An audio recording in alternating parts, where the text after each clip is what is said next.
Breaking news అనే చెప్పాలి. అంటే కోటి ఆశలతోటి తెలంగాణ సమాజం అంతా కూడా ఎదురు చూసింది.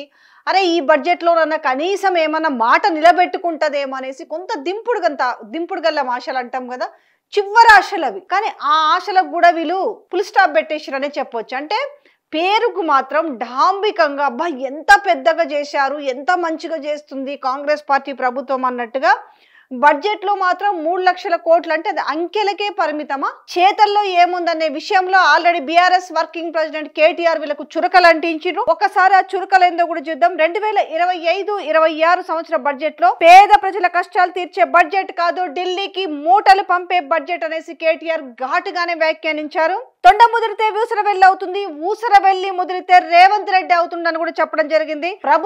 ప్రభుత్వం అందమే సక్కంగా లేదు కానీ వీళ్ళు మాత్రం అందాల పోటీలు పెడతారట, ఈ అని అందాల పోటీలకు సిద్ధం అవుతుందని కూడా చెప్పిండు. అంతేకాకుండా రంకెలు కాదు రేవంత్ రెడ్డి, అంకెలు ఎక్కడ పోయినాయి అని అడిగిండు. రంకెలు కాదు అంకెలు ఎక్కడ పోయినాయి అని అంటే ఉన్న 3 లక్షల కోట్ల బడ్జెట్ లోనే దిక్కు లేదు, ఇంకా అంకెలు ఎక్కడ పోయినాయి అని అడగడంలో నిజంగానే ఆశ్చర్యమే. వీళ్ళు ఎక్కడ చిత్తశుద్ధి లేదు, ప్రజల పైన ప్రేమ లేదు, అభిమానం లేదు, చిత్తశుద్ధి లేదు. ఆకాశం నుంచి పాతాళానికి బడ్జెట్ పోతుంది, ఆకాశం నుంచి పాతాళానికి బడ్జెట్ పోతుంది. పరిపాలనకు చేతగాని ప్రభుత్వం ఈ కాంగ్రెస్. ఈ బడ్జెట్ లో 6 గ్యారంటీలు గోవిందా, వాటికి పాత్ర వేశారు. మహిళలు వృద్ధులకు ఇచ్చిన హామీల పైన బడ్జెట్ లో ప్రస్తావించలేదు. ఈ ప్రభుత్వానికి 40% సమయం ఈ బడ్జెట్ తో సమసిపోయింది. తులం బంగారానికి దిక్కు లేదు. చేనేతకు మా హయాంలో 1200 కోట్లు కేటాయిస్తే వీళ్ళు మాత్రం జస్ట్ 300 కోట్లు మాత్రమే కేటాయించారు. ఎక్కడుంది నక్కకి నాగలోకి అనుకున్నంత తేడా ఉంది. ఎంత ఆ ప్రభుత్వంలో 1200 కోట్లు చెల్లిస్తే ఇప్పుడు కేవలం 300 కోట్లు మాత్రమే. ఆటో కార్మికుల గురించి ప్రస్తావనే లేదు, యాదవ సోదరుల ప్రస్తావన బడ్జెట్ లో లేదు. వైన్ షాప్లు 25% రిజర్వేషన్ అని గౌడన్లకు ఇస్తామన్న హామీ లేదు, దాని గురించి ప్రస్తావనే లేదు. ఇచ్చిరు అంతకుముందు మాత్రం ఏది హామీ చేస్తామని, ఆ ప్రస్తావన లేదు. దాని తర్వాత దళిత సోదరులు మోసం చేసి నిరుద్యోగులకు ఒక్క హామీ ఇవ్వలేదు. ఉద్యోగాలు ఇచ్చింది కేసీఆర్, కాగితాలు ఇచ్చింది సన్నాసి ప్రభుత్వం. నిరుద్యోగ భృతి గురించి ఒక్క మాట లేదు, విద్యా భరోసా గురించి ప్రస్తావన లేదు. గురుకుల పాఠశాలలో పిల్లలు చనిపోతే పట్టించుకోలేదు. హైదరాబాద్ మహానగరం పెండింగ్ నగరంగా మారిపోయింది.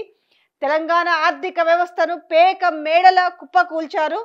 $1 ట్రిలియన్ ఎన్ని సున్నాలు ఉంటాయో తెలియని ఈ దరిద్ర ప్రభుత్వము, కరోనా కంటే డేంజర్ ఈ కాంగ్రెస్ ప్రభుత్వము. పేద ప్రజల కష్టాలు తీర్చే బడ్జెట్ కాదు, ఢిల్లీకి మూటలు పంపే budget. So BRS working president ఏది కేంద్ర ప్రభుత్వానికంటే మించి పేదల ప్రజల కష్టాలు తీర్చే బడ్జెట్ కాదు, ఢిల్లీకి మూటలు పంపే బడ్జెట్ అయిపోయింది. ఇంకా మొత్తం కూడా ఇక్కడ అధాపాతాలలోకి పడిపోయిందని చెప్పాలి. ఏంటి పాపం ప్రజలు నిజంగానే ఏదో జరుగుతుంది అని చూస్తే ఇక్కడ జరిగిన విషయం ఏంది అని అంటే ఏమీ జరగలేదు. మళ్ళీ విషయం అంతా కూడా మళ్ళా మొదటికే వచ్చింది. అన్ని 6 గ్యారంటీ గోవింద గోవింద గోవింద అనుకోవాలి. సో మళ్ళీ ఇట్లా మాటలు మాట్లాడితే మాత్రం ఏమైతుంది అని అంటే మళ్ళీ రేషం పెద్ద స్థాయిలో పుట్టుకొస్తుంది.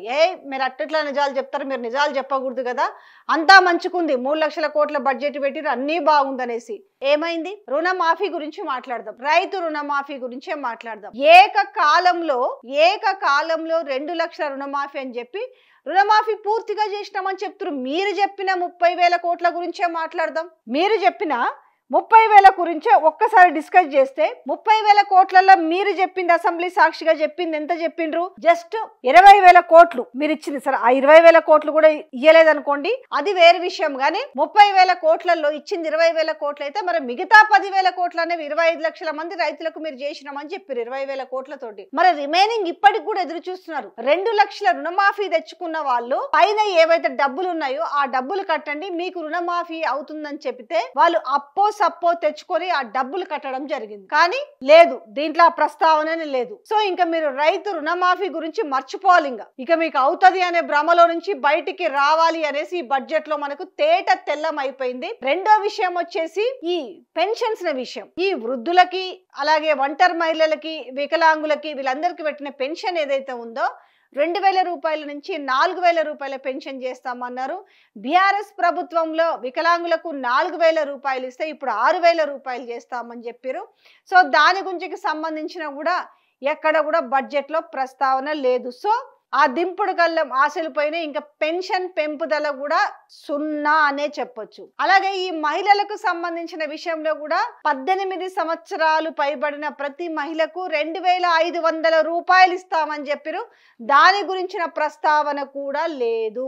అలాగే స్కూటీలు అన్నారు, నిరుద్యోగ భృతి అన్నారు, కౌలు రైతులకు కావచ్చు, రైతు కూలీలకు కావచ్చు, ఆటో అన్నలకు కావచ్చు, ఇట్లా చెప్పుకుంటే ఎన్ని వర్గాలు ఉన్నాయో అన్ని వర్గాలకు సంబంధించిన విషయంలో కూడా పెద్ద గుండు సున్నా పెట్టారనే చెప్పుకోవచ్చు. సో ఇంకా క్లియర్ గా అర్థం చేసుకోవాల్సింది ఏంటంటే తెలంగాణ ప్రజలు అనవసరంగా ఇక్కడ ఎలాంటి హోప్స్ పెట్టుకోవద్దు.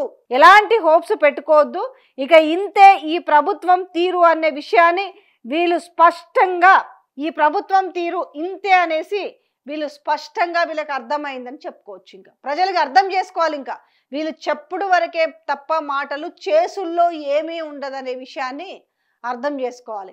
ఎట్లా ఉందయ్యా వీళ్ళ పరిస్థితి ఇప్పుడు అనంటే ఆఖరికి సుప్రీంకోర్టుని మోసం చేసే పరిస్థితి వరకు ఈ రోజు ఈ ప్రభుత్వం వచ్చిందని చెప్పాలా, ఈ ముఖ్యమంత్రి వచ్చిందని చెప్పాలా, కూడా ఇంక దేంతో నవ్వాలో కూడా అర్థం కాని పరిస్థితి ఏందయ్యా అనంటే 10 మంది ఎమ్మెల్యే మేము చాలా ఘనకార్యం చేసినాం, మా ప్రభుత్వంలో చాలా మంచి పనులు అవుతున్నాయి, మీరు రండి లేకపోతే మిమ్మల్ని బెదిరిస్తాము, లేకపోతే మీకు బిల్లులు క్లియర్ చేశాము చెయ్యము, ఇవన్నీ ఉంటాయి కదా. వీటన్నిటి మా దగ్గరకు వస్తే మీకు సమస్య పరిష్కారం అవుతుందని చెప్పి నయాన్నో భయాన్నో కడుపులో కాలు పెట్టిరో లేకపోతే కాళ్ళే పట్టుకున్నారో లేకపోతే బెదిరించినరో తెలియదు కానీ 10 మందిని చేర్చుకొని ఏం చేసిరయ్యా అంటే ఈరోజు ఈ నెల 22వ తేదీన సో వాళ్ళకి వివరణ ఇవ్వాలి, అసలు ఎందుకు మీరు ఇంకా ఈ నిర్ణయం తీసుకోవట్లేదు అనేసి. ఎందుకంటే అసెంబ్లీ సెక్రటరీ కూడా నోటీసులు ఇచ్చిరు, అదే విధంగా 10 మంది ఫిరాయింపు ఎమ్మెల్యేలకు కూడా నోటీసులు ఇచ్చిన నేపథ్యంలో 28వ తారీఖు మళ్ళీ విచారణకు వస్తున్న నేపథ్యంలో ఏం చేసిరంట అంటే రేవంత్ రెడ్డి ఇచ్చిన సలహా మేరకు అసలు మేము పార్టీ మారలేదు అనేసి వాళ్ళు సుప్రీంకోర్టులో అఫిడవిట్ దాఖలు చేసిరనంటే ఎంత ఘోరమైన మోసం చేయబోతున్నారు. 10 మంది పార్టీ మారొచ్చేసి కాంగ్రెస్ పార్టీలో ఉండి మళ్ళీ వీళ్ళ మాటలనంట ఏది మేము నియోజక వర్గాల అభివృద్ధి కోసమే పార్టీ అదేది మేము పోయి కలిసినాం, పార్టీలు మారినాం కదా, పోయి మేము రాష్ట్ర ముఖ్యమంత్రిని కలిసినాము, ఈ కండవాలు ఏందనంటే అవట గుడి కండవాలు, అది సాంప్రదాయక సూచనగా గుడి కండవాలు వేసారు తప్ప మా మాటల్ని మీడియా వక్రించింది. అంటే ప్రతోడి కనపడేది మీడియా వాళ్ళే, మాట్లాడతారు, తిట్టేవి తిడతారు, కొట్టేది కొడతారు, అన్ని చేస్తారు.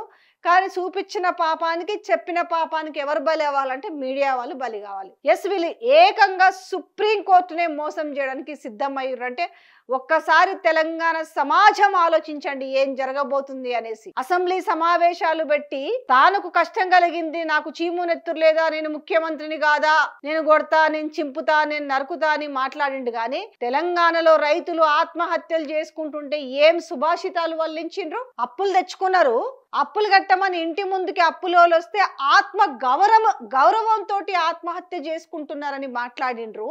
కానీ మీరెవరు ఆత్మహత్య చేసుకోవద్దు, ఈ ప్రభుత్వం ఉంది రైతుల కోసమే అని నిండు అసెంబ్లీ సాక్షిగా ఒక్క భరోసాని ఇవ్వలేకపోయింది ఈ ప్రభుత్వం, ఈ ముఖ్యమంత్రి. ఇవాళ యాసంగి పంట చేతికొచ్చే సమయంలో ఇవాళ పంటలు చేతికి రాక గొర్రెలని బర్లని మేపుకుంటున్న వైనం కనపడుతుంది. ఎవరో కొంచెం ఏదో ఆ కన్నీరు గారుస్తూ అప్పో సప్పో చేసి ట్యాంకర్లను పెట్టేసి తమ పంటను కాపాడుకునే ప్రయత్నం చేస్తున్నారు. ఇంత దుస్థితి తెలంగాణలో జరుగుతుంటే దానికి సంబంధించి అసెంబ్లీలో ఒక్క మాట మాట్లాడరు, దాని గురించిన చర్చ కూడా పెట్టారు. ఇవాళ సాక్షాత్తు కాంగ్రెస్ ఎమ్మెల్యేలే చెప్తున్నారు, సాక్షాత్తు బీఆర్ఎస్ ఎమ్మెల్యేలు కాదు కాంగ్రెస్ ఎమ్మెల్యేలు చెప్తున్నారు, ఇవాళ తాగునీటికి సాగునీటికి కష్టం అవుతున్నది, పంటలు ఎండిపోయి రైతు అల్లాడుతున్నాడు, రైతులు ఆత్మహత్యలు చేసుకుంటున్నారు, దయచేసి నీళ్ళు ఇవ్వండి అనేసి కాంగ్రెస్ ఎమ్మెల్యేలు అడిగే పరిస్థితి ఉందంటే రాష్ట్రంలో కాంగ్రెస్ పాలన ఏ విధంగా ఉందో అర్థం చేసుకోవచ్చు. ఇవన్నీ జరుగుతున్న నేపథ్యంలో కడుపు మండి మాట్లాడితే అట్టెట్లా వాళ్ళు బూతులు తిడితే మీరు తీసుకొచ్చి ఎట్లా చూపిస్తారని ఇందులో మీడియా వాళ్ళని బలి చేసే ప్రయత్నం చేస్తున్నారు. తప్పంతా ఎవరిది? ప్రభుత్వానిది. ప్రభుత్వానికి పాలన చేతగాకపోవడం వల్ల ఇవాళ అన్ని వర్గాల ప్రజలు అరిగోసపడుతున్నారు. ఇంకా 2 రోజులైతే అన్నమో రామచంద్ర అనే పరిస్థితి దాపరించే కాలం వచ్చింది. కానీ ఇట్లాంటి నేపథ్యంలో వీళ్ళకి ఏం కావాలంటే హైదరాబాద్కే అన్నం పోయిందయ్యా అంటే వీళ్ళు అందాల పోటీలకు సిద్ధమవుతున్నారు. 200-300 కోట్ల బడ్జెట్ పెట్టి మరి ఇదే ఎలక్ట్రిక్ మొబిలిటీ కోసము ఎలక్ట్రిక్ వాహనాలని జనాలకు అర్థమయ్యే విధంగా వాటిని ఎంకరేజ్ చేద్దామన్న దాంతో 45 కోట్లు పంపించినందుకేమో ఈ కార్ రేస్ గురించేమో ఎవడికి దోషింది వాడు మాట్లాడిండు. కానీ వాళ్ళ ఆడవాళ్ళని విదేశీ మహిళలను లేకపోతే రకరకాల ప్రపంచంలో ఉన్న వాళ్ళందరూ వచ్చి వాళ్ళ సైజుల వారిగా కొలబద్దలేసి కొలిసే అది ఆ పోటీలు ఇలా తెలంగాణ సంస్కృతికి అవసరమా, తెలంగాణలోకి అవసరమా? అది ప్రభుత్వం ఆలోచించకుండా ఇలా రైతులకు భరోసా ఇవ్వట్లేదు, నిరుద్యోగులకు నిరుద్యోగ భృతి లేదు, ఎవ్వరికి ఎలాంటి భరోసా లేకుండా ఎస్ పుష్ప 2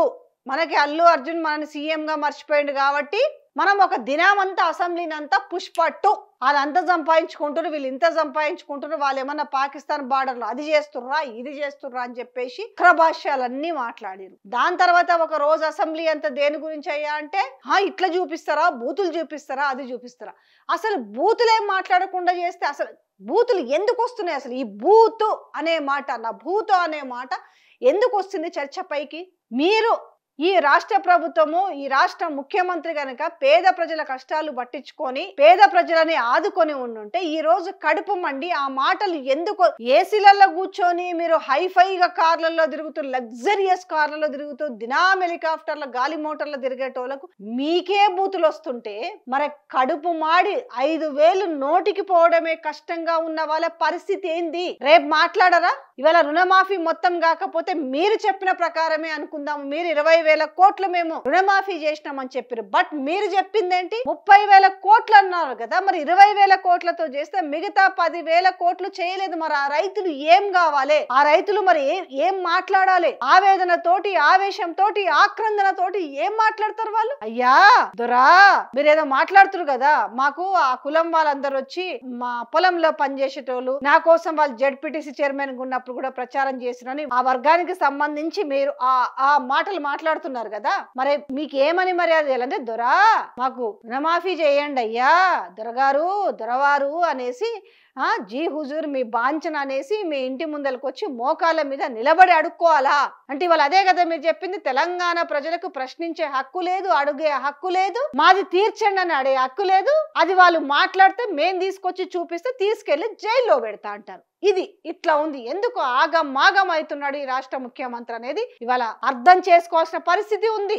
ఏ ముఖం పెట్టుకొని అంటే సిగ్గు లేకుండానే మాటలు జనరల్ గా వాడతాము. ఎట్లా సుప్రీంకోర్టులో అఫిడవిట్ దాఖలు చేస్తారు? తెలంగాణ ప్రజలు చూస్తలేరా? 10 మంది ఫిరాయింపు ఎమ్మెల్యేల విషయంలో మేము పార్టీ మారలేదు అనేసి మీరు ఇంకొకటి అఫిడవిట్ వేయండి అని అంటే ఇక్కడ ఈ ముఖ్యమంత్రి ఫెయిల్ అయిందా సక్సెస్ అయిందా వాళ్ళ విషయంలో?